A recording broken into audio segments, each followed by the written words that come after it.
नमस्कार मित्रांनो, मी चंद्रकांत वारकडे. खऱ्या अर्थानं आपण पाहतोय पुणे शहर आणि पुणे जिल्हा परिसरामध्ये अनेक पानटपऱ्यावरती आपल्याला नशिली पान मिळतंय.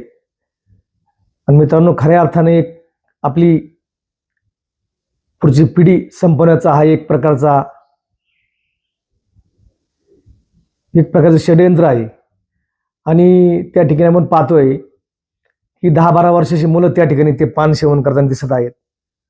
आणि खरं तर प्रत्येक पालकांनी त्या ठिकाणी आपल्या मुलांकडे लक्ष दिलं पाहिजे आणि खऱ्या अर्थाने या बर्बाद होणाऱ्या पिढीला वाचवलं पाहिजे.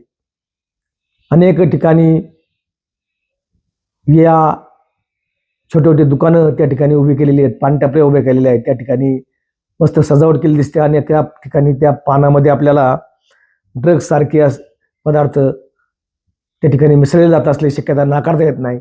आणि खऱ्या अर्थानं आपल्या कुटुंबातील पुढची पिढी बर्बाद होण्यापासून वाचवायची असेल तर प्रत्येक पालकांनी आपली मुलं कुठं जातात, आपली मुलं काय करतात याकडे लक्ष देणं गरजेचं आहे.